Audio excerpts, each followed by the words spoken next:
JCB tipper ಮಾಲೀಕರ ಸಂಘದ ವತಿಯಿಂದ ಬೆಟ್ಟದಾಸನಪುರದಲ್ಲಿ ಜೆಸಿಬಿ ಟಿಪ್ಪರ್ ಹಾಗೂ ಟ್ರ್ಯಾಕ್ಟರ್ ಮಾಲೀಕರು ಮತ್ತು ಡ್ರೈವರ್ಗಳ ಸಮಾಗಮ ಕಾರ್ಯಕ್ರಮವನ್ನು ಆಯೋಜಿಸಲಾಗಿತ್ತು. ಜೆಸಿಬಿ ಹಾಗೂ ಟಿಪ್ಪರ್ ಮಾಲೀಕರಿಗೆ ಎದುರಾಗುತ್ತಿರುವ ಸಮಸ್ಯೆಗಳನ್ನು ನಿವಾರಿಸುವ ಉದ್ದೇಶದಿಂದ ಈ ಬೃಹತ್ ಕಾರ್ಯಕ್ರಮವನ್ನು ನಡೆಸಲಾಯಿತು. ಕಾರ್ಯಕ್ರಮದಲ್ಲಿ ಮಾತನಾಡಿದ ಸಂಘದ ಮುಖಂಡರು, ಪ್ರಸ್ತುತ ಜೆಸಿಬಿ ಯಂತ್ರಕ್ಕೆ ಪ್ರತಿ ಗಂಟೆಗೆ 900 ರೂಪಾಯಿ ನೀಡಲಾಗುತ್ತಿದೆ ಎಂದು ಮೊತ್ತಗಳನ್ನು ಜೆಸಿಬಿಗಳ ನಿರ್ವಹಣೆ ಹಾಗೂ ಡ್ರೈವರ್ಗಳ ಮಾಸಿಕ ಸಂಬಳಕ್ಕೆ ಸಾಗುತ್ತಿಲ್ಲ ಎಂದು ಅಸಮಾಧಾನ ವ್ಯಕ್ತಪಡಿಸಿದರು. ಈ ಹಿನ್ನೆಲೆಯಲ್ಲಿ ಈ ವರ್ಷದಿಂದ ಜೆಸಿಬಿ ದರವನ್ನು ಪ್ರತಿ ಗಂಟೆಗೆ 1200 ರೂಪಾಯಿ ನಿಗದಿಪಡಿಸಲಾಗಿದೆ ಎಂದು ಘೋಷಿಸಿದರು. ಅದೇ ರೀತಿ ಜೆಸಿಬಿಯ ಕನಿಷ್ಠ ದಿನದ ಬಾಡಿಗೆಯನ್ನು 4000 ರೂಪಾಯಿ, ಜೆಸಿಬಿ ಬ್ರೇಕರ್ 1 ಗಂಟೆಗೆ ದರವನ್ನು 1600 ರೂಪಾಯಿ, ಟಿಪ್ಪರ್ 1 ದಿನಕ್ಕೆ ಬಾಡಿಗೆಯನ್ನು 7000 ರೂಪಾಯಿ ಹಾಗೂ ಟ್ರ್ಯಾಕ್ಟರ್ 1 ದಿನದ ಬಾಡಿಗೆಯನ್ನು 4000 ರೂಪಾಯಿ ಎಂದು ನಿಗದಿಪಡಿಸಲಾಗಿದೆ.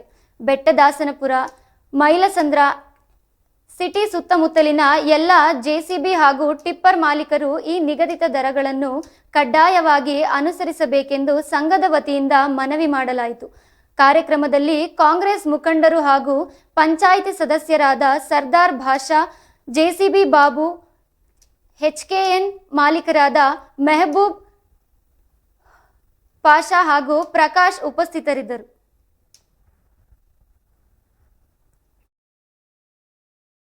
ಅಂದರೆ ನಾವು ತೀರಾ ಮುನ್ಬಿಟ್ಟಿದ್ವಿ ಈ ಗಾಡಿಗಳು ತಗೊಂಡು, ಜೆ ಸಿ ಬಿಗಳು ತಗೊಂಡು 2010ನಿಂದ ಏನು ಮಾಡ್ತಾಯಿದ್ವಿ ನಮಗೆ ಗೊತ್ತಿರಲಿಲ್ಲ. ಸುಮ್ಮನೆ ಹೆಸರಿಗೆ ಜೆ ಸಿ ಬಿ ಇದೆ ಗೊತ್ತು, ಆದರೆ ಅದರಲ್ಲಿ ಏನಿದೆ ಸಂಪಾದನೆ? ಏನಿಲ್ಲ. ನಾವು ನೋಡಿ, ನಾವು ಅದರಲ್ಲಿ ನಿಜವಾಗ್ಲೂ ಹೇಳ್ತಾ ಇದ್ದೀನಿ, ಅದರಲ್ಲಂತೂ 1 ರೂಪಾಯಿ ಸಂಪಾದನೆ ಇರಲಿಲ್ಲ. ಯಾಕಂದರೆ 700 ರೂಪಾಯಿ ಇತ್ತು, 900 ರೂಪಾಯಿ ಮಾಡಿದ್ವಿ. 900 ರೂಪಾಯಿ ಮಾಡಿದಾಗ ಡೀಸೆಲ್ ಜಾಸ್ತಿ ಆಯಿತು. ಡೀಸೆಲ್ ಜಾಸ್ತಿ ಆದಾಗ ಏನಾಗಿದೆ, ಅದರಲ್ಲಿ ಡೀಸೆಲ್ ಎಷ್ಟು ಜಾಸ್ತಿ ಆಗಿದೆ ಅಷ್ಟೂ ಇದರಲ್ಲೇ ಹೋಗ್ತಾಯಿತ್ತು. ಮಿನಿಮಮ್ ಮಾಡಿದ್ರೆ 3000 ಮಾಡ್ತಾಯಿದ್ದೀವಿ. 3000ದಲ್ಲಿ ಡೀಸೆಲ್ಲು ಹೇಳ್ದಂಗೆ, ನಮ್ಮ ಇವರು ಹೇಳ್ದಂಗೆ 3000 ಡೀಸೆಲ್ 2000 ಕಳಿಸ್ತೀವಿ. 2000 ಡೀಸೆಲ್ಲು ಪ್ಲಸ್ಸು ಇವ್ರಿಗೆ, ಯಾರಿಗೆ? ಡ್ರೈವರ್ ಕೊಟ್ಟಿದ್ದಾದಮೇಲೆ ಆ ಗಾಡಿ ಏನಾದರೂ ಒಂದು ಇದಾಯಿತು, ಏನೋ ರಿಪೇರಿ ಆಯಿತು, ಅಲ್ಲಿ ಹೋಗತ್ತವ ಒಂದು ಪಂಚರ್ ಆಯಿತು, ಒಂದು ಓಸ್ ಕಟ್ಟಾಯಿತು. ಒಂದು ಓಸ್ಗೆ ಇವತ್ತು 4000 ಗಂಟ ನಾವು ಕೊಡ್ತೀವಿ. ಹಮ್ಮಿಕೊಂಡಿದ್ದೀವಿ ನಾವು ಇವತ್ತು ಕಾರ್ಯಕ್ರಮ. ಆದ್ದರಿಂದ ನಮಗೆ ಜೆಸಿಬಿ ರೇಟು ಮುಂಚೆ, ಇವಾಗ ನಾವು ಮಿನಿಮಮ್ 3200 ಈ ಥರ ಹೋಗ್ತಾ ಇದ್ವಿ. ನಾವು ದಿವಸಕ್ಕೆ ಮಿನಿಮಮ್ ಹೋಗ್ಬೇಕಂದ್ರೆ 2000 ಡೀಸೆಲ್ ಹಾಕಬೇಕು.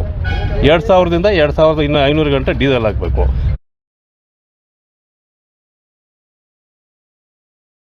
ಈಗ ಗುಲ್ಬರ್ಗದವ್ರು ಗಾಡಿ ತಗೊಂಡಿದ್ದಾರೆ. ಫಸ್ಟ್ ಅವ್ರು ಆಪರೇಟರ್ ಏನ್ ಮಾಡ್ತಾ ಇದ್ರು, ಅವ್ರ ಓನರ್ ಹತ್ರ ಗಾಡಿ ಓಡಿಸ್ತಾ ಇದ್ರು.